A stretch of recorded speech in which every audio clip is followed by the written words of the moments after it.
Hey everyone, Rob here, and I have some more Eruption news. I know I don't post quite as often as I used to, but it's a little bit slower of a news week, I guess, in terms of the Eruption. So I just want to consolidate everything as I can. Now the first thing that I want to show you is this image here, which is from the Icelandic Institute of Natural History, and they reassessed the extent of the wildfires on, I believe it was the 18th or 24th of May that they took this picture. Now, they're saying that the wildfires were first observed in the area at the beginning of May. I mean, we all saw it on the live feeds. And the agency staff went to the scene on the 11th of May to assess what kind of vegetation is being burned and disappearing under the lava and sort of being hit with all these wildfires. The extent of the fires was estimated at the time to be around 25 hectares. But the burnt land has now been reevaluated by the aerial photograph seen here that was taken on the 18th of May, which they're saying that there's an additional 8.5 hectares has caught fire. So in total, the fire range had vegetation on around 31 hectares of land outside of the new lava, but it was around 2 kilometers square in size when the Institute guys got there. They're also estimating that it's roughly around 335 tons of vegetation that has been burned because of these fires, which is mind-boggling. That's a huge amount. Now, on the weekend of the 14th to 16th of May, it did rain and there was some snow and things like that in Iceland. I mean, even as we moved into summer, we're not free from snow just yet. And that extinguished a bunch of the fires, they're saying, at the eruptions. But on the 21st to the 23rd of May, the fires broke out yet again from the active lava fields above Natahai and beyond. When it rained on the 24th, it just burned. So the Icelandic Institute of Natural History, will continue to, of course, monitor the area, reevaluate the wildfires and the things that are going on with regard to the eruption. Now, the next thing I want to talk about is the lava that's going down towards the road. They are still worried about building up some sort of defense for the road. They're hoping to complete something next week. It's not entirely sure what they're looking to do, but they're saying that they should do something.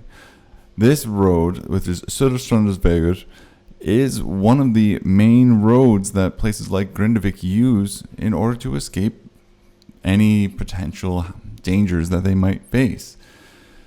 There's the chance that maybe they decide to do nothing, but I think that they are not going to go into any construction that will just allow the lava to flow over the road.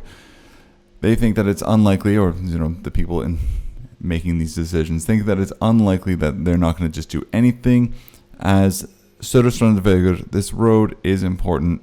As I said, it is at the very least an escape route for the Grindavik residents. Not that the eruption is going to attack them, but it is a very important road for that town.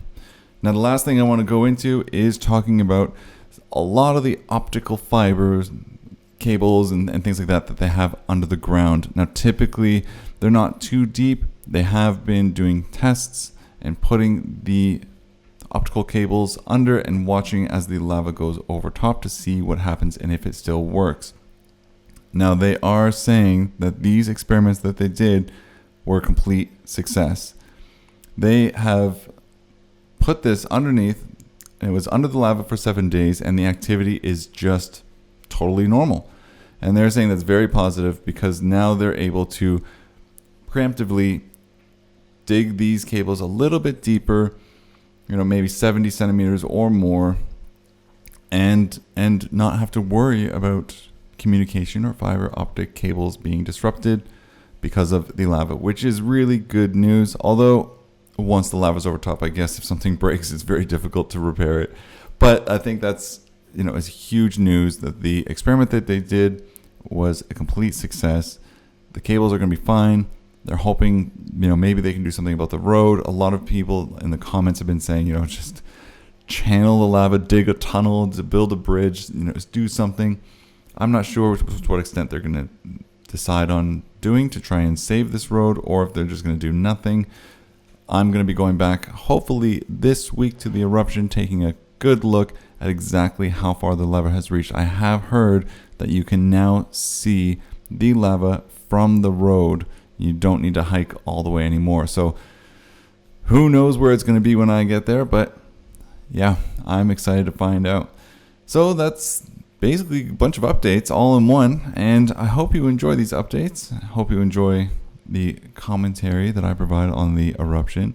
I've got a bunch of videos on the Eruption. I started doing some new stuff with Icelandic food, and I'm doing some nature stuff, tourist attractions, so you can check out those other videos clicking on one of the boxes that you see here. So until next time, thanks so much.